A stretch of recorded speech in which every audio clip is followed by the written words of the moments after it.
Her voice sounded the same as always, light, almost playful, as she picked out a dress, red or black. It seemed like an ordinary evening, nothing out of the ordinary. But then came that strange look, the forced smile, the late return home with tangled hair and an unsteady walk. At first, you chalk it up to stress, fatigue, the kind of thing that happens to everyone. But the unease, it doesn't leave. It whispers at night, thunders in silence over breakfast, screams in the quiet between words. And then, a stranger's name in her phone, an unfamiliar address, a lab, a receipt, messages you can't forget. And the video. Videos that should never exist. When the truth finally comes out, it doesn't set you free. It tears you apart.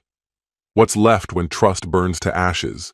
What do you do when the person you loved turns into a nightmare you can't wake up from? Hello, my friend. I'm so glad you stopped by my channel. If you're here for the first time, don't forget to subscribe and share this video with your friends or family. It really helps my channel a lot. Please tell me in which city or country you watch this video. I value every one of your comments. So, let's get started. It all began one evening at a party. "Hey, babe," Arya called out from the bedroom, her voice carefree as she sifted through hangers, pulling dresses off like she was preparing for an audition. "Which one do you prefer? The red or the black?" I leaned casually against the doorframe, offering a smile. "Go with the black. You've always gravitated toward black dresses. Red's a bit too daring for you." "Maybe daring is just what I need," she responded with a mischievous wink. In hindsight, that should have set off alarms. Arya wasn't the type to seek attention. She was methodical, dependable, the kind of woman who made lists for everything. But lately, she'd seemed off, disappearing more often, meeting up with new people I hadn't heard about. She said the event was just another networking mixer. I didn't question it. I trusted her. That night, Arya left looking stunning, her hair cascading down her back, her lips a striking, fiery red. I kissed her at the door as she prepared to leave. "Try not to have too much fun without me," I teased. "I won't," she said with a smile that, in hindsight, seemed more forced than genuine. I spent the evening flipping through TV channels, trying to distract myself. The house felt strangely empty without her, and I found myself checking my phone, hoping for a message. Around midnight, I sent a quick text. "Hey, how's it going?" "Yeah, it's great. I'll be home soon," she replied. Her response helped ease my mind a bit. But as the hours dragged on, the unease settled in. By 2 a.m., I could hardly keep track of the movie. Something felt off. Arya wasn't the type to stay out so late without checking in. I stared at her message, debating whether to call her. "Relax, Kyle." "She's fine," I muttered under my breath. But by 3 a.m., my stomach twisted with anxiety. I found myself pacing around the living room, thoughts spiraling into worst-case scenarios. Was she all right? Was she safe? I reached for my phone to call, but just then I heard the front door creak open. I froze. Arya staggered inside, her hair a tangled mess, lipstick smeared across her cheek, her heels dangling loosely from her fingers. The sharp scent of alcohol hit me as she closed the door behind her. "Jesus, Arya!" I exclaimed, rushing to her as she nearly tripped over the rug. "What happened?" She let out a drunken laugh, breathless, and waved me off. "I'm fine," she slurred, her voice thick and slow. "You've definitely had more than your fair share," I remarked, steadying her. Her eyes were glazed, mascara streaked down her face in smudges, as if she had been crying, or sweating, or both. I guided her to the kitchen for water and then helped her to bed, chalking it up to one of those wild nights. Everyone needs to unwind sometimes, right? The next morning, Arya barely said a word. She winced as she sat down for breakfast, as if even moving was painful. "You okay?" I asked, pouring coffee into her mug. "Yeah, just a bad hangover," she muttered. But as the week went on, something seemed off. Arya was distant, irritable, and her mind always seemed to be elsewhere. Then there was her phone. She began keeping it face down, never letting it out of her sight, even bringing it to the bathroom with her. One evening, as we sat in silence watching TV, I finally asked, "Is everything okay?" "Of course." "Why wouldn't it be?" she snapped, her tone defensive and tinged with irritation. I dropped it. I shouldn't have. A week later, I came home earlier than usual. As I walked down the hallway toward the kitchen, I overheard Aria's voice coming from the bedroom. Her tone was sharp, serious. I stopped just outside the door, listening. "Yes, that works. I'll be there around 11, she said. A pause followed as the muted voice on the other end spoke. "No, I'd rather keep it discreet for now," Aria continued. "Yes. Thank you. See you Thursday."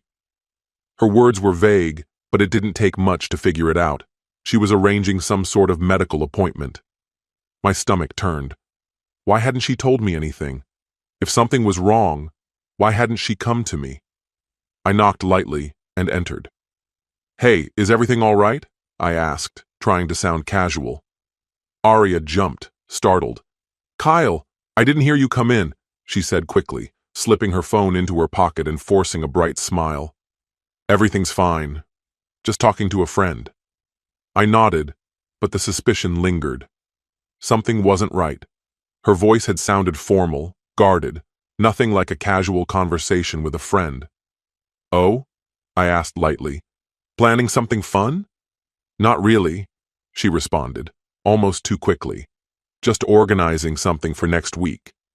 She busied herself with folding laundry, avoiding my gaze. A sense of unease lingered in my mind, a nagging thought that refused to fade.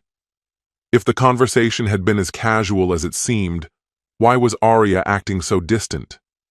I couldn't shake the feeling that there was more beneath the surface, though I tried to brush it aside. "All right," I muttered, heading toward the door, just checking in. Her response was tight, her voice strained. "Thanks." As I walked away, my mind buzzed with doubts and questions. Something was off. Aria and I had always been open with one another. Nothing like this had ever existed between us. If she'd had a doctor's appointment or was worried about something health-related, she would have told me. But what if it was nothing? The thought gnawed at me, but the doubt still crept in, suggesting there was something she wasn't ready to reveal. When the day of her appointment arrived, I made up my mind. It felt wrong, even intrusive, but the anxiety clawing at me left me no choice. I needed to know the truth. At around 10:30 a.m., Aria left the house, dressed simply in jeans and a sweater, with her purse hanging off her shoulder. After a moment's hesitation, I grabbed my keys and followed her, keeping a careful distance. I tailed her across town, staying unnoticed, until she parked in front of a small, anonymous health clinic. My stomach dropped.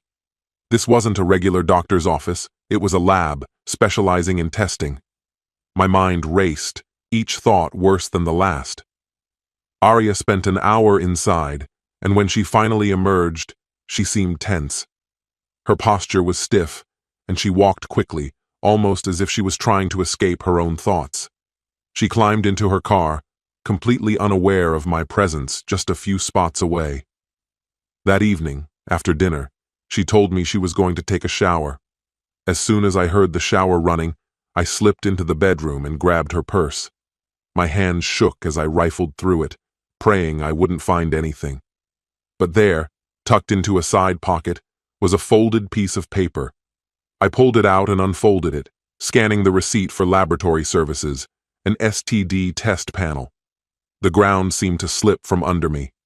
A wave of nausea hit me as the realization crashed into me. Aria had taken an STD test. Why? Was she sick? Did she suspect I had been unfaithful, or had she herself made a mistake she regretted? Clutching the receipt, I heard the shower stop. Panic surged through me, and I quickly shoved the paper back into her purse before retreating to the living room, pretending to scroll through my phone. My heart was pounding in my chest, and I knew whatever the truth was, it was only a matter of time before it surfaced. Later that night, Arya fell asleep early. She claimed to be feeling unwell, and I didn't press her, though my mind was a whirlwind. I couldn't stop thinking about that receipt. What was she hiding? Why had she needed an STD test? When I was sure she was asleep, her steady breathing lulling me into a false sense of calm, I quietly slipped out of bed. I grabbed her phone from the nightstand and sat down on the couch, the cold glow of the screen illuminating my face. I hated myself for invading her privacy, but I needed answers more than I needed to feel at peace. Her phone was unlocked, something I never questioned. I opened her messages and started scrolling. Most were simple chats with friends and colleagues, but then I found a thread with a contact I didn't recognize, a person named Julie. At first, the messages seemed harmless, with Arya thanking Julie for inviting her to a party. But as I scrolled down, an unease began to spread. "Girl, you were wild that night. I still can't believe you did that," Julie had written. "Please don't remind me. I was so drunk," Arya replied. "I can barely remember half of it," she added. Then Julie's message made my blood run cold. "Well, I've got the receipts if you ever forget." A chill settled in my bones. I kept scrolling, my hands trembling, until I found it. A series of photos and videos from Julie. The first video was grainy footage of Arya in a crowded room, swaying to music. A man's arm was around her waist, pulling her close, and she didn't seem to fight it. The next photo showed her laughing, head thrown back, with two men standing nearby, their expressions unmistakable. Then I came across the video that shattered everything. Arya was in a bedroom, the camera shaky as she stumbled, laughing, slurring her words. 3 men surrounded her, touching her, kissing her, pulling her onto the bed. She didn't resist. I froze, unable to process what I was seeing. My chest tightened, and the air felt heavy, thick with the realization of what I was witnessing. This wasn't just a drunken mistake. This was something far worse, something unimaginable. But I knew I couldn't let this go. I wasn't sure what I would do, but I couldn't let this truth slip away. Trembling, I forwarded the entire thread, photos, videos, everything to my phone. Once I was sure everything was securely saved, I went back to her phone, carefully deleting the conversation. If she checked, she would never know I had uncovered the truth. I sat in the stillness of the room, the weight of the phone heavy in my grasp, the minutes dragging on without any sense of time. How could this be happening? The woman I had cherished, the one I believed I truly understood, had done something so unimaginable. A part of me screamed for answers, for a confrontation, to demand the truth from her. But I couldn't bring myself to do it. Not yet. I carefully placed the phone back on the nightstand, just as it had been, and sank into the suffocating darkness of the living room. My mind raced, tangled in thoughts that would not let me rest. This was no longer about a simple test result.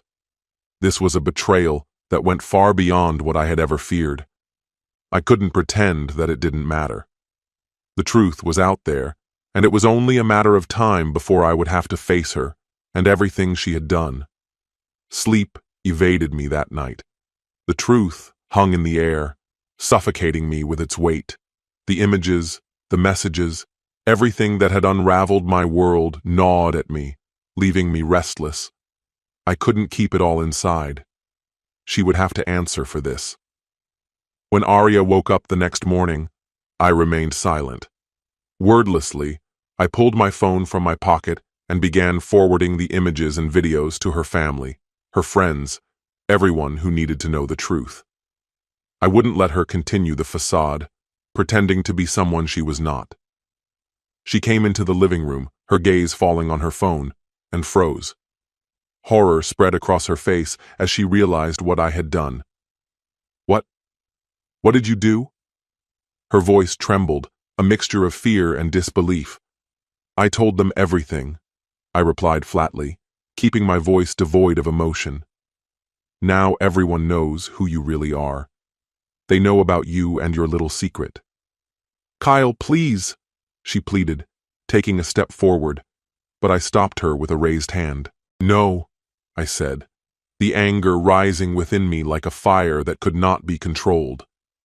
You don't get to hide anymore. You don't get to lie and act like I haven't figured out what you've done. She shook her head, desperation in her eyes. I didn't mean for it to happen. It was a mistake. I was drunk and— No, I interrupted, the fury burning through me. You knew exactly what you were doing.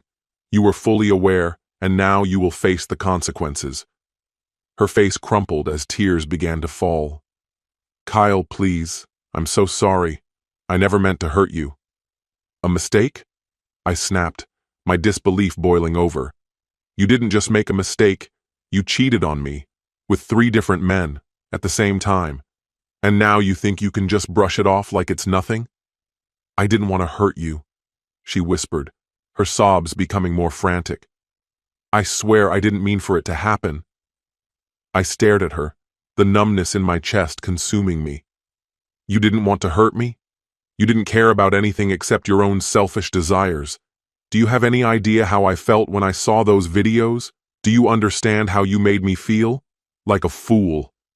She reached out, but I pulled my hand away. No, I said coldly. You don't get to fix this. Not now. Not ever. I'll do anything, Kyle. I'll go to therapy. I'll prove to you it was just a mistake. Please, she begged, her voice desperate. You don't understand, I replied, my voice as cold as ice.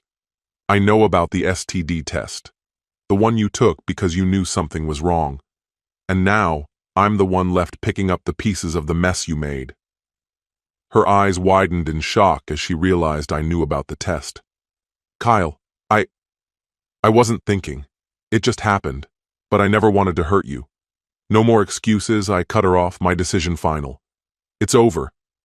I'm filing for divorce. Her face collapsed in disbelief, and she stepped back, as though my words had struck her physically. You're serious? She whispered. Yes, I said firmly, my resolve unwavering. You destroyed this. You destroyed us. And now, I'm done. She crumpled onto the couch, sobbing uncontrollably. Please, Kyle, don't leave me. I love you. I loved you too, I said quietly, turning to leave. But that's over now. As I walked out the door, an emptiness settled over me. The woman I had loved, the woman I thought I knew, was gone.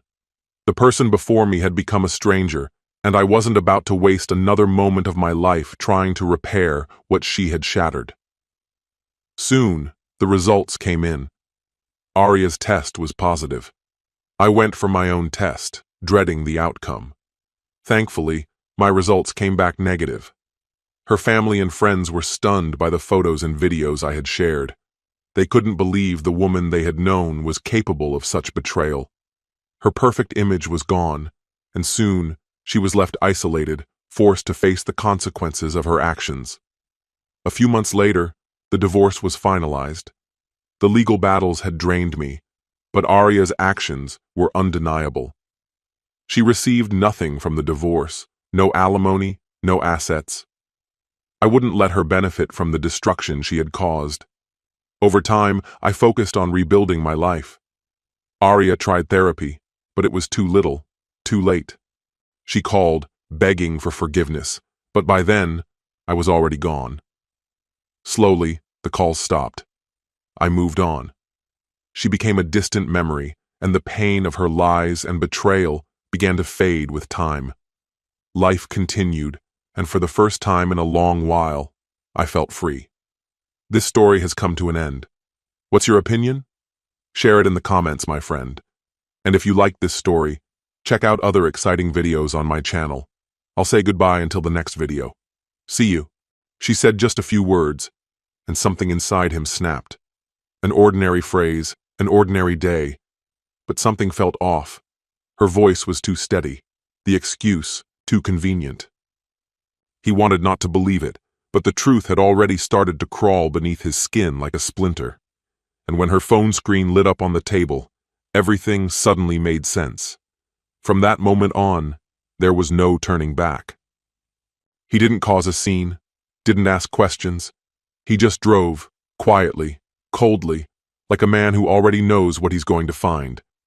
But what he didn't yet know was the most painful part. Betrayal isn't the deepest wound.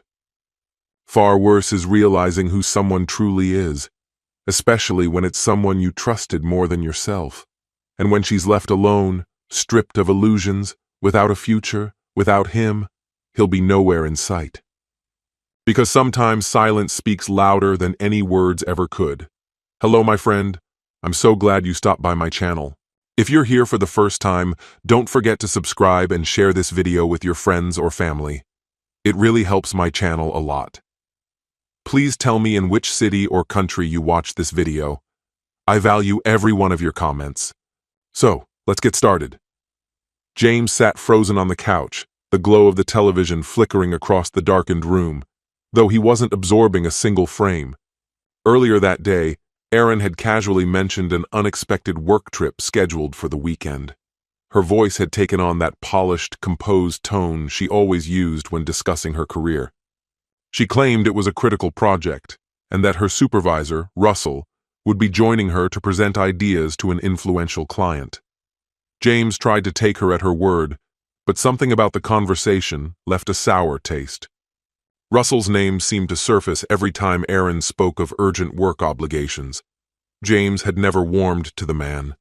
There was an unsettling presence about him, something James could never quite define, but he buried those feelings, unwilling to let paranoia corrode his marriage. After dinner, Erin went off to shower. James stayed behind, turning over her words again and again in his mind. He didn't want to be the husband who doubts his wife's integrity, but each mental replay made her story sound more rehearsed than genuine. Then came a sharp notification, the soft ding of an incoming text. Erin's phone, left on the dining table, lit up. James's eyes instinctively darted to the screen, and what he read stole the air from his lungs. Reservation confirmed. Master Suite, Ocean View, Sunset Breeze Hotel. The words struck like a blade to his chest. No version of a business meeting justified that. An upscale suite, a romantic beachfront resort. This wasn't business, it was personal. James slowly rose, as though moving too fast might cause him to unravel. His fingers trembled as he scribbled down the hotel name, confirmation details, and address on a nearby notepad. He returned her phone exactly as he'd found it, ensuring nothing looked disturbed. When Erin came back into the room wrapped in a robe, towel in hand, James had already taken his place back on the couch, staring blankly at the television, the remote limp in his grip. "Everything all right?" she asked, smiling easily as she picked up her phone and quickly began typing. "Just tired," James murmured, his voice flat, concealing the chaos within. That night, sleep eluded him. Lying next to her in the dark, he stared up at the ceiling, the image of that message burning behind his eyes. How could she lie so effortlessly? What consumed him wasn't fury. It was heartbreak. The realization that the woman he had devoted his life to could betray him so thoughtlessly cut deeper than anger ever could. The next morning, Erin woke early, slipped into a crisp business outfit, and rolled her suitcase to the door. "Wish me luck," she said, leaning in to kiss him. "Big meeting today." Her smile suggested nothing was amiss. James forced a grin in return and gave a small wave. "Drive safe," he said, masking the weight behind every word. As her car disappeared down the road, he remained in the doorway, unmoving. He already knew exactly where she was headed, and he knew what he had to do. Staying behind wasn't an option. The waiting was unbearable, every minute thick with dread. With the note still tucked in his pocket, James grabbed his keys and headed for the Sunset Breeze Hotel, nestled in a scenic coastal town nearly 2 hours away. As the miles passed beneath his tires, memories flooded in. Wedding vows, shared jokes, quiet nights. He didn't want to believe she was capable of this, but the doubt was tearing him apart. When he reached the hotel parking lot, his heart sank. Erin's car sat near the entrance, unmistakable. Seeing it there was like a punch to the stomach. James parked discreetly at a distance, choosing a spot that gave him a good view without drawing attention. He waited. The minutes dragged painfully by, his eyes fixed on the front entrance. Then, a sleek black vehicle pulled up beside the curb. Russell stepped out with an all-too-familiar self-assured grin. James recognized him immediately. He grabbed a travel bag and headed confidently inside, radiating purpose. In that moment, every last shred of James's uncertainty crumbled. Still, he held back. Now wasn't the time to confront them. First, he needed proof, something undeniable. So he waited, nerves stretched thin. Nearly an hour crept past before the moment arrived. From a less conspicuous exit, Aaron and Russell emerged together, chatting and laughing like they were in their own private bubble. Russell reached for her hand, and she accepted it without hesitation, fingers lacing together. They strolled in sync toward the beach, slow and carefree. James stayed rooted in place, pain slicing through him at the sight of that shared intimacy. That touch, it used to belong to him. He couldn't sit idle anymore. The agony was too sharp to bear in silence, yet he had to see the truth with his own eyes. Summoning every ounce of resolve, he climbed out of the car and began to follow, careful to stay hidden among the palm trees lining the sandy path. Each step added a new layer to his heartbreak. They never looked back. Their body language made it clear. They believed they were alone in the world. They spoke softly, exchanged sly smiles, flirted with casual ease. The crash of waves on the shore seemed to mock the turbulence in James's chest. When they reached the beach, Aaron let go of Russell's hand, laughing at some joke. She ran her fingers along her shoulders, then tugged the strap of her bikini top. With one fluid motion, she let it fall to the sand. Russell reached for her hand once more, gently leading her down toward the edge of the sea. Hidden behind a cluster of palm trees, James watched in silence. At that moment, the last trace of hope he'd been clinging to quietly died. No longer willing to lurk in the shadows, he emerged from his hiding place, his stride steady and unwavering. His voice pierced the stillness of the beach. "So this is your idea of a business meeting?" Aaron spun around at the sound, her expression stunned.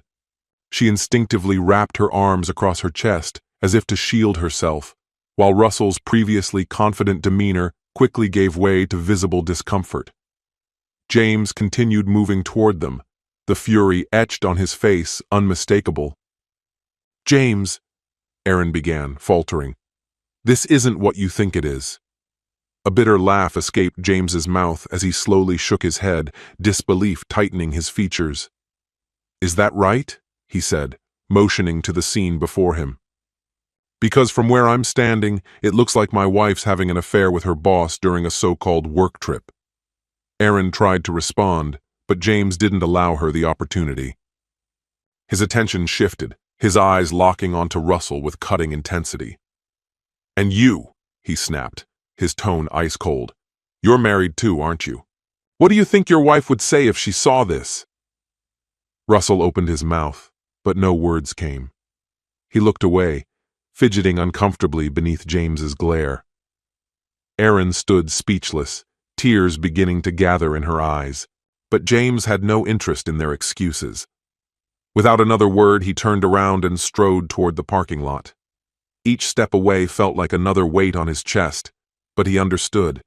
He couldn't remain in a relationship built on lies. He climbed into his car, slammed the door shut, and pulled out onto the road, leaving behind the two people who had shattered his trust. The silence inside the vehicle was deafening. Though his heart ached, some part of him understood it was time to reclaim his life and walk away from those who never valued his loyalty. As the road unfolded in front of him, the scene he'd witnessed replayed over and over in his mind like a waking nightmare. Memories of laughter, of whispered conversations at night, of shared dreams and plans, all of it now seemed hollow and meaningless. By the time he reached home, the house felt more like a stranger's than a sanctuary. He walked into the bedroom without saying a word, slumped onto the bed, and buried his face in his hands. The reality of what had happened pressed heavily on his shoulders. Deep down, he already knew what needed to be done. An hour passed before he heard the car pull into the garage. Footsteps approached, tentative and slow. James didn't move. Erin stood in the doorway, her expression a painful blend of regret and desperation. "James, please." "We need to talk," she said, her voice trembling. He rose wordlessly, walked to the closet, and retrieved a suitcase. Without acknowledging her, he began packing essentials, his movements calm but unyielding. "James," she sobbed, her voice cracking. "Can't we fix this? I know I made a mistake." But before she could finish, the suitcase was zipped shut. James finally looked at her, but the warmth in his gaze was gone, replaced by a cold, unflinching resolve. "My lawyer will reach out," he said flatly, brushing past her as he exited the room. Erin remained frozen in the hallway. She heard the front door shut, then the sound of his car pulling away. The weight of what she had lost settled heavily in her chest. There would be no forgiveness, no second act. In the weeks that followed, James focused on rebuilding his life piece by piece. He cut off all non-essential communication with Erin, leaving their lawyers to handle everything. The divorce proceeded quickly and without resistance. James wasn't looking for vengeance, only finality. When they met to finalize the papers, it was the last time he saw her. She looked drained, worn down by the consequences of her choices. James said nothing as he handed her the signed documents, then walked out of the building without glancing back. That part of his life was closed. He was ready to move forward, this time with people who truly valued trust and sincerity. Erin stood outside the office, the divorce papers clenched in her hands, the weight of her decisions sinking in. Still, one fragile hope clung to her. Maybe, just maybe, a future with Russell was still possible. She drove directly to his office, nerves tangled with anticipation.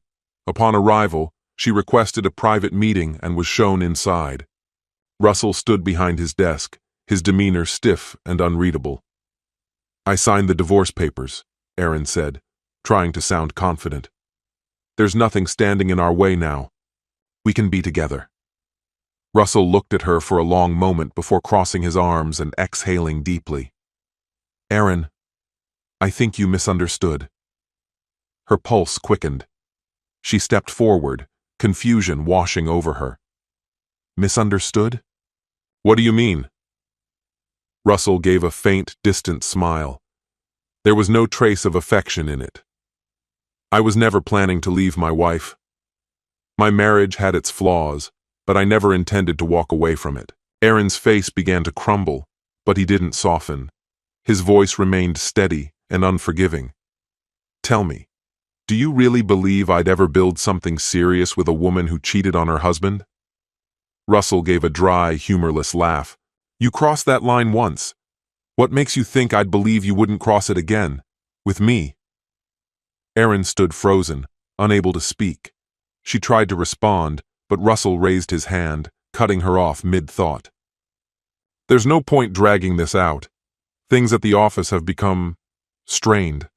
I don't see a future for you on the team. You should stay home tomorrow. It's time for you to look elsewhere," he added, his tone devoid of emotion. Erin stared at him, her mind struggling to keep up. "Are you letting me go?" she asked, her voice barely above a whisper. Russell gave a nonchalant shrug. "Let's just call it an amicable separation. But yes, you're no longer employed here." The words landed like a punch to the chest. Any last hopes she clung to crumbled in an instant.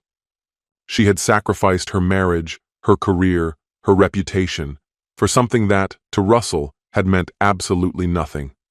Without saying a word, she grabbed her bag and left, her thoughts a chaotic swirl of disbelief at how quickly everything had fallen apart. Russell, unfazed, returned to his desk. He closed the chapter on their relationship with the same detachment he might show when closing a web page. Calm, indifferent, done. In the weeks that followed, Erin's world unraveled. Unemployed, isolated, and stripped of the illusions she had wrapped herself in, she found herself floundering. The pride that once fueled her choices had vanished, leaving only the sharp sting of regret. Alone, she thought of James, the one man who might still care enough to listen, the only one who might offer her a second chance. Days went by as she rehearsed the words she hoped would explain her remorse, her sorrow, and her wish to put the pieces back together. Eventually, with trembling resolve, she returned to the house they used to call home. When James opened the door, she barely recognized the man who stood before her. He looked calm, grounded, like someone who had endured heartache and emerged stronger. By contrast, Erin felt like a faint outline of the person she once was, weakened, diminished. "James," she said softly, her voice cracking. "I made a mistake I can never undo, but I'm here because I still love you, and I need you." James studied her in silence, his expression measured and still. He crossed his arms and took a deep breath before answering.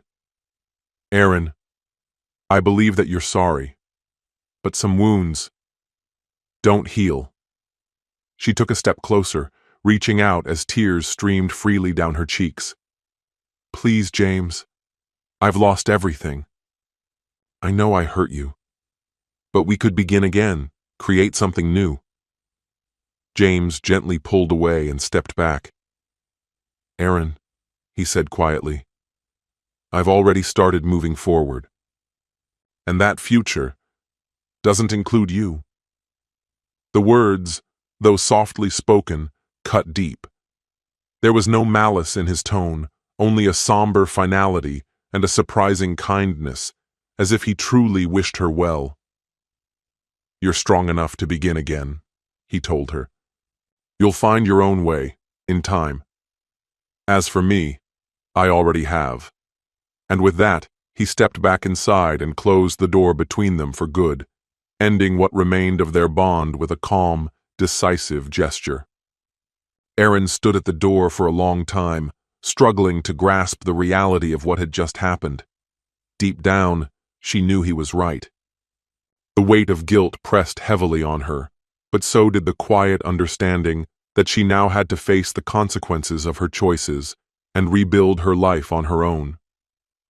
Turning away, she walked the familiar path alone. Inside, James remained still, a subtle peace settling over him. For the first time in what felt like ages, he was free. He had reclaimed his life, no longer tethered to betrayal.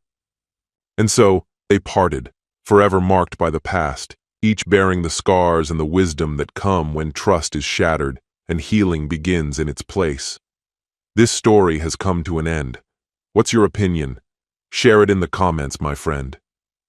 And if you like this story, check out other exciting videos on my channel. I'll say goodbye until the next video. See you.